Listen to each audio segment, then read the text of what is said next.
بسم اللہ الرحمن الرحیم۔ محترم خواتین و حضرات، ماہ رمضان المبارک کی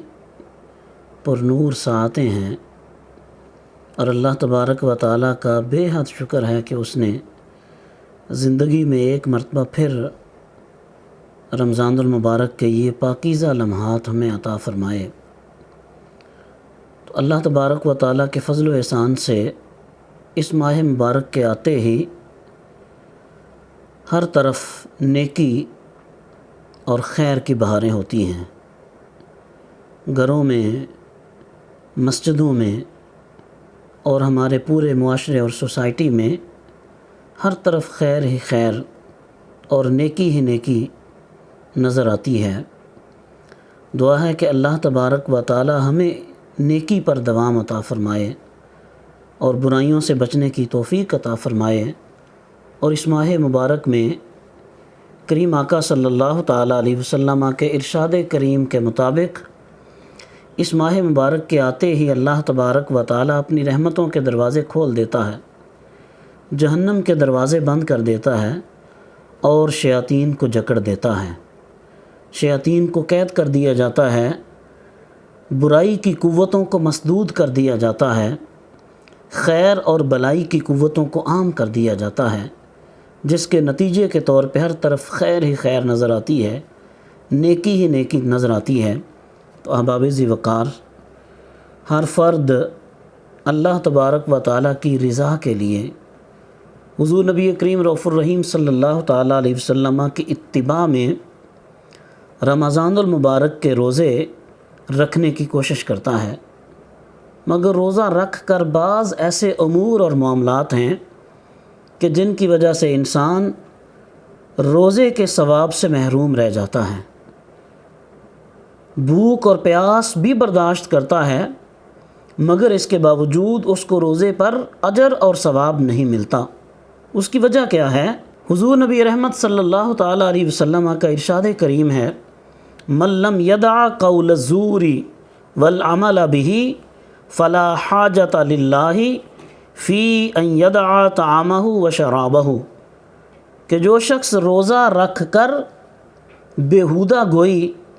اور برے کاموں سے اجتناب نہیں کرتا، اللہ تبارک و تعالیٰ کو کوئی ضرورت نہیں ہے کہ وہ کھانا پینا چھوڑ دے۔ یعنی اس کے کھانا پینا چھوڑ کر اور بھوک اور پیاس کو برداشت کر کے بھی اس کو کوئی فائدہ نہیں ہوتا اگر وہ اپنی زبان پہ کنٹرول نہیں کرتا، اگر وہ برے اعمال سے اپنے آپ کو نہیں بچاتا۔ تو احباب، ہمیں اس بات پہ خاص طور پہ توجہ دینی چاہیے۔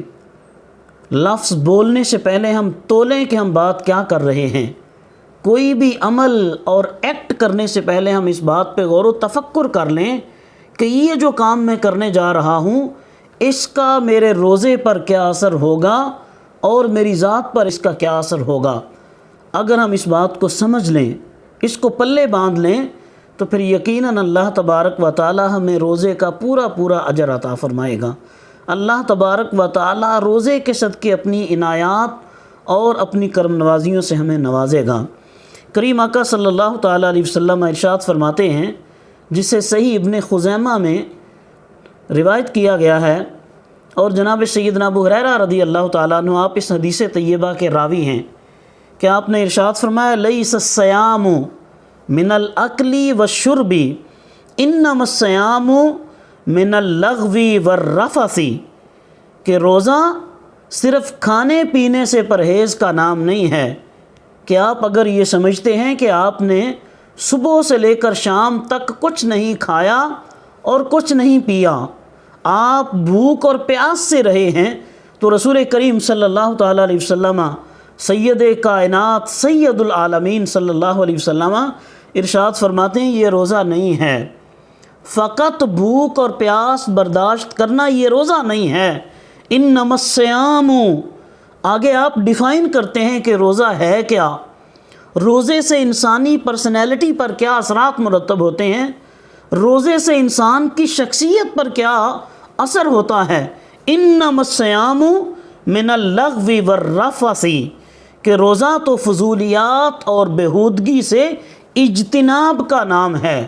فضولیات اور بیہودگی سے اپنے آپ کو بچانے کا نام ہے۔ انسان روزہ بھی رکھے اور اس کی زبان سے اول فول بھی نکلتا رہے، انسان روزہ بھی رکھے گالم گلوچ بھی کرتا رہے، انسان روزہ بھی رکھے غیبت بھی کرتا رہے، انسان روزہ بھی رکھے اور لوگوں کی چغلیاں کرتا رہے، ایک دوسرے کے بارے میں برے خیالات کا اظہار کرتا رہے، تو بتائیں اس کے روزے کا اس کو کیا فائدہ ہوا؟ کریم آقا صلی اللہ تعالیٰ علیہ وسلم ارشاد فرماتے ہیں کہ فضولیات اور بیہودگی سے بچنے کا نام روزہ ہے۔ روزے کا آپ کو ثواب تب ملے گا، روزے کا آپ کو فائدہ تب ہوگا کہ جب آپ اپنے آپ کو ان فضولیات اور بیہودگیوں سے بچاؤ گے۔ اگر خدا نخواستہ آپ نے بھوک اور پیاس کو برداشت تو کر لیا، مگر آپ کی زندگی کے معمولات ایز اٹ از چلتے رہے، تو آپ سمجھ لیں کہ آپ کو اس بات کا کوئی فائدہ نہیں ہوگا۔ کریم آقا صلی اللہ علیہ وسلم نے ارشاد فرمایا، جب تم میں سے کوئی شخص کسی دن روزہ رکھے تو وہ روزہ رکھ کر نہ تو کوئی بیہودہ گوئی کرے اور نہ ہی جہالت کا مظاہرہ کرے۔ ناظرین اس بات پہ غور کیجئے گا، نہ بیہودہ گوئی کرے اور نہ جہالت کا مظاہرہ کرے۔ ان دونوں چیزوں سے اپنے آپ کو بچانا ہے، اور اس کے باوجود اگر کوئی شخص اس کے ساتھ جھگڑا کرے، لڑائی کرے، تو وہ اپنی زبان سے اتنا کہہ دے کہ میں روزے سے ہوں، انا صائم، میں روزے دار ہوں، میں روزے دار ہوں، اللہ تبارک و تعالیٰ اس کو اس کا بڑا عظیم اجر عطا فرمائے گا۔ اللہ تبارک و تعالیٰ اس کے روزے کو اپنی بارگاہ میں قبول فرمائے گا کہ جب اس نے کسی جہالت کا مظاہرہ نہیں کیا ہوگا، اس نے کوئی بیہودہ گوئی نہیں کی ہوگی، اس کی زبان سے کوئی ایسی بات نہیں نکلی ہوگی جس سے اللہ کے رسول صلی اللہ علیہ وسلم نے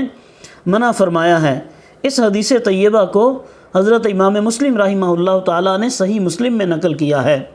آئیے ایک اور حدیث طیبہ اسی ریفرنس میں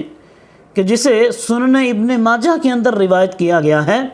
کریم آقا صلی اللہ علیہ وسلم ارشاد فرماتے ہیں، رب صائم لیس لہ من صیامہ الا الجوع ورب قائم لیس لہ من قیامہ الا السحر۔ کئی روزے دار ایسے ہیں کہ جنہیں روزے سے صرف بھوک ہی حاصل ہوتی ہے، یعنی صبح سے لے کر شام تک روزہ بھی رکھا، لیکن اس روزے کے بدلے میں کوئی اجر ان کے حصے میں نہ آیا، کوئی ثواب ان کے نامہ اعمال میں نہ آیا۔ رب صائم لیس لہ من صیامہ، کئی روزے دار ایسے ہوتے ہیں کہ وہ بھوک کے علاوہ اور کوئی چیز ان کے پلے نہیں پڑتی، بھوک کے علاوہ انہیں اور کسی چیز کا فائدہ نہیں ہوتا، اور کریم آقا ارشاد فرماتے ہیں وَرُبَّ قَائِمٍ لَيْسَ لَهُ مِنْ قَيَامِهِ إِلَّا السَّحَرُ۔ بہت سارے قیام کرنے والے ایسے ہیں کہ سوائے جاگنے کے شب بیداری کے ان کو کچھ نہیں ملتا، گویا کہ ان کا قیام بھی اللہ کی بارگاہ میں قبول نہیں ہوتا۔ جب اس میں خشوع نہیں ہوتا، خضوع نہیں ہوتا، للہیت اور اخلاص نہیں ہوتا، تو پھر ان کا قیام بھی اللہ کی بارگاہ میں قبول نہیں ہوتا۔ تو دوستو ہمیں ان باتوں پہ غور و فکر کرنا ہے، ہمیں سوچنا ہے کہ کہیں خدا نخواستہ ہمیں روزے کے بدلے میں صرف بھوک اور پیاس کا سامنا کرنا پڑے، اس کے علاوہ کوئی چیز ہمارے نامہ اعمال میں نہ آئے، کسی چیز کا فائدہ نہ ہو۔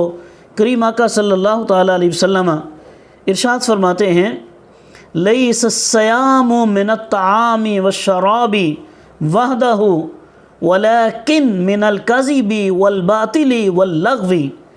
روزوں کا مقصد صرف کھانا پینا چھوڑنا نہیں ہے،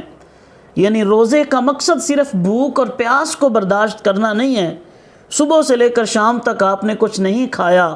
کچھ نہیں پیا، تو آپ سمجھیں کہ آپ نے روزے کا مقصد پورا کر دیا ہے۔ فرمایا یہ نہیں ہے، روزے کا مقصد فقط بھوک اور پیاس کو برداشت کرنا نہیں ہے، روزے کا مقصد فقط کھانے پینے کو چھوڑنے کا نام نہیں ہے۔ فرمایا بلکہ اصل مقصد یہ ہے کہ انسان جھوٹ، باطل اور لغویات سے اپنے آپ کو بچا لے، جھوٹی باتوں سے، جھوٹے معاملات سے اپنے آپ کو بچا لے، لغویات سے بچا لے، فضولیات سے بچا لے، تو پھر اس نے روزے کے مقصد کو پورا کیا ہے۔ اللہ تبارک و تعالیٰ پھر اس کو اس کے روزے کا اجر اور اس کا ثواب عطا فرماتا ہے۔ جناب سیدنا جابر بن عبداللہ رضی اللہ تعالیٰ عنہ آپ روایت کرتے ہیں، اذا سمت فلیسم سمعک و بصرک و لسانک، جب تم روزہ رکھو تو تمہارے کانوں، تمہاری آنکھوں اور تمہاری زبان کا بھی روزہ ہونا چاہیے۔ آپ بھوک اور پیاس برداشت کریں مگر اپنی نظر کی حفاظت نہ کریں، بھوک اور پیاس برداشت کریں اپنی زبان پہ کنٹرول نہ کریں، بھوک اور پیاس برداشت کریں اپنے کانوں پہ کنٹرول نہ کریں، تو پھر یہ سمجھ لیں کہ آپ کے روزے نے آپ کو کوئی فائدہ نہیں دیا، آپ کے روزے کا آپ کو کچھ حاصل نہیں ہوا، روزے کا مقصد ہی آپ نے پورا نہیں کیا۔ تو احباب ذی وقار، امام مجاہد رحمہ اللہ آپ فرماتے ہیں خصلتان من حفظہما سلم لہ صومہ الغیبۃ والکذب، دو خصلتیں ایسی ہیں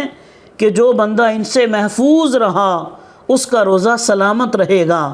فرمایا وہ کیا ہیں؟ غیبت ہے اور جھوٹ ہے۔ احباب ذی وقار، کس قدر اس بات پہ زور دیا گیا ہے کہ روزہ رکھ کر آپ نے جھوٹ نہیں بولنا، روزہ رکھ کر آپ نے فضولیات سے کام نہیں لینا، لغویات میں آپ نے نہیں پڑنا، روزہ رکھ کر آپ نے غیبت نہیں کرنی، چغلی نہیں کرنی اور برے کام نہیں کرنے، تب یہ روزہ آپ کو فائدہ دے گا۔ اور لعلکم تتقون کا جو مدعا ہے، جو مقصد ہے، وہ تبھی پورا ہوگا، اور آپ کو تقوی و طہارت پارسائی تب ملے گی کہ جب آپ روزہ رکھ کر روزے کے مقاصد کو پورا کرنے کی کوشش کریں گے۔ دعا ہے کہ اللہ تبارک و تعالی ہم سب کو عمل کی توفیق عطا فرمائے اور ہم سب کے روزوں کو اپنی بارگاہ میں شرف قبولیت عطا فرمائے۔ وآخر دعوانا ان الحمد للہ رب العالمین۔